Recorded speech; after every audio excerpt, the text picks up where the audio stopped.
Hey guys, I'm Greg. Welcome to Gregsbeerreviews today. Let's go see what's in the fridge today, guys.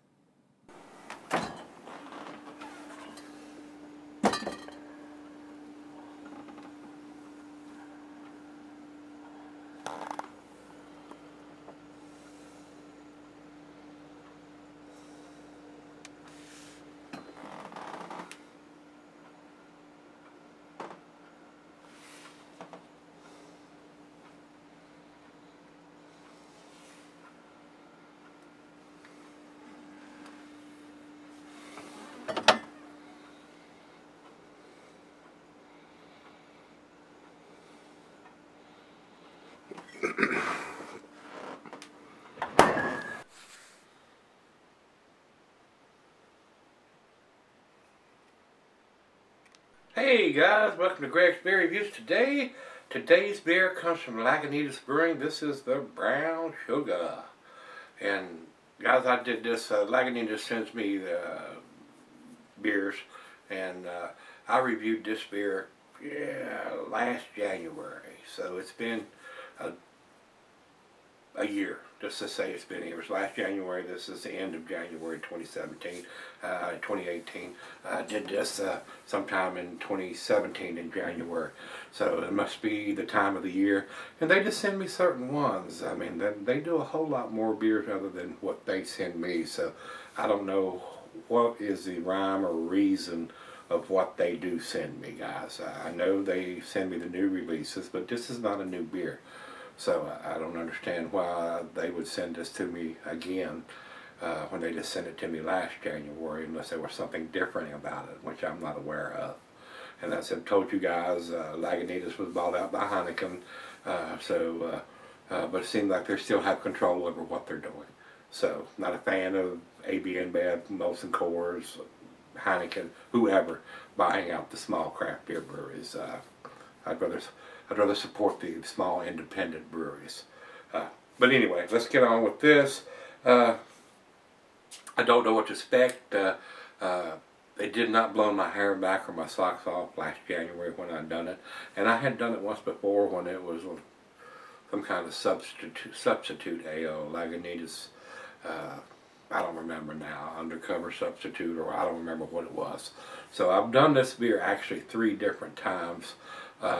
This may, unless there's something done different about it, I'm probably not going to review it again, even if they send me one, unless they say this is different than what we've done before. So, and with that being said, guys, this is a fairly big beer. It's American Strong Ale. I'm not a fan, also, before we get into that, of them putting black writing on the neck of the bottle here where you cannot see it with the beer in there. And it's a Julian coat on top of that. So they're big enough where they don't have to do that, and they choose to. So another catch in my crawl there on that. You cannot see the writing on their beers with the beer in the bottle. It's impossible because they use black ink on a dark brown bottle. Asinine as far as I'm concerned. What's wrong with white ink, guys, or bright blue or yellow? Why do you have to use black ink where you can't see it? Makes no sense to me. It's asinine. What else do we need to talk about here? Let's see if we've got an IBU for this beer. Untapped has it at 51 IBUs and a 10%. So that is basically all we need to talk about. I'm not going to read the commercial description, so let's get it on here, guys. It says here originally a failed attempt at, it was a 1997 failed attempt of the old gnarly wine, resulting in an all-new beer style we like to call irresponsible. Yeah, I heard that. If you brew a beer that didn't come out the way you like it, just put a different name on it and sell it any damn way. I know breweries that's done that before. Alright, into the glass we go. I'll tell you the food pairings: cheeses, nutty, Asiago, Colby, Parmesan, general digestive, glass front pint, Becker, non-tumbler snifter, mugs, Stein, Seidel. I'm using my favorite tulip glass.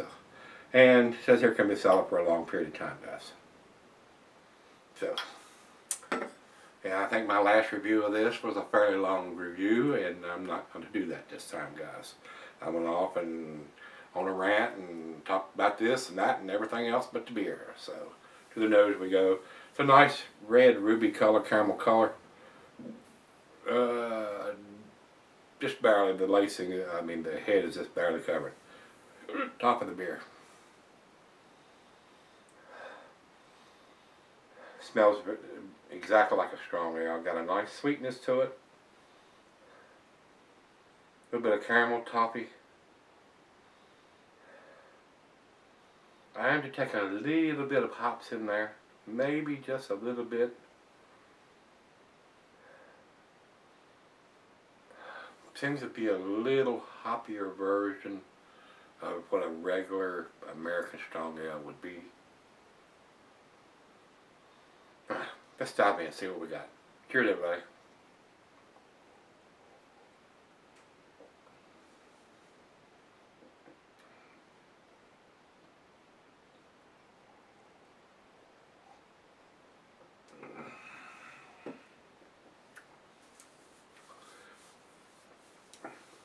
That is a pleasant beer, guys. I'm not going to lie to you.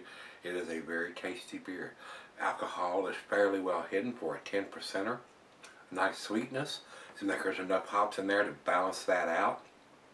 It's not a hop bomb by any means, but I am getting a little bit of maybe some pininess in there. It's a very pleasant beer, guys. It is absolutely pleasant beer to buy. And I'm not sure how this is packaged, whether it's in a 4-pack or a 6-pack.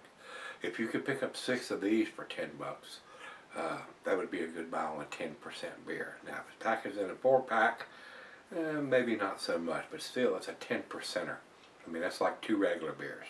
So if it's a 4-pack, you're getting enough alcohol for 8 beers. If it's a 6-pack, you're getting enough alcohol for 12 beers. So, depending on the price, so like I said, I did not buy this. It was sent to me. So, Karen at Lagunitas, I do appreciate it. It's decent, guys. I mean, I can't fault the beer. I cannot fault the beer.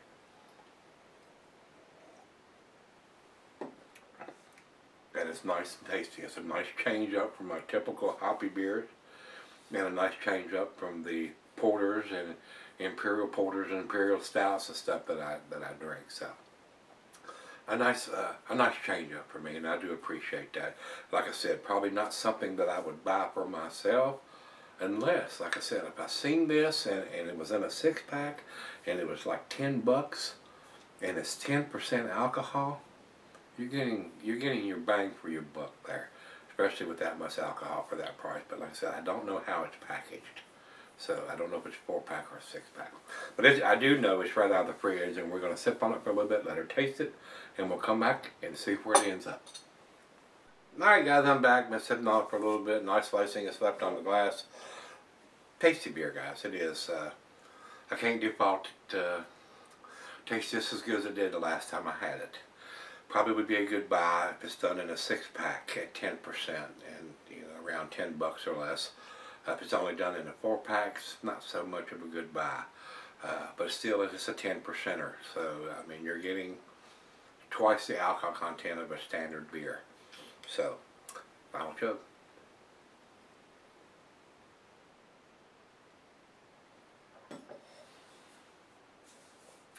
A nice change up, a very tasty beer. Very easy drinking for 10%. Alcohol is very well hidden. It's a well-made beer, guys. It is a tasty beer. Last time I think I gave this a B+. If it had a date on it that you could read with the beer still in it, I probably would come up and get it into the A category. Now that the beer is out of it, I can probably see the date. Yep, there it is. This says 3/14/7, so that's the 314th day of 2017. So the one I did last year was a 2016 that I did in January of 2017. This is the 2017 edition that I'm doing here in January of 2018. Still about the same, guys. B+ for me. I'm going to give it 89. It is so close to getting the A-. The dark ink on there where you cannot see with the beer still in the bottle is keeping me from stepping up one more notch to the 90. You shouldn't have to pour the beer out to see the date on it. And with the dark black ink on the dark brown bottle with the beer in it, it's virtually impossible to see. So they need to do something different there. If they want to keep the Julian code, let's go to a brighter ink. I'm not a fan of Julian codes. By now, most people that drink craft beers knows how to read those. But I would like to be able to see it with the beer in it. So until they change something there, it's a B+ for me. Over to Beer Advocate, they say 4.03, which is in their A- scale. And I would give it the same grade if I could see the date on the damn bottle with the beer in it. Untapped has it at 3.77, which is in their B+ range. That's where I'm giving it a better number than these guys are, though. I do think it's a well-made beer, guys. So if you see it, pick it up, give it a try, especially if you're into the strong ales at 10%. It is very well made, guys. I will not take anything away from that. I just want to be able to see that Julian code or date on the bottle with the beer still in it. So, with that being said, if you've had it, let me know what you think, guys. And until we meet again, let's go see what's in the fridge.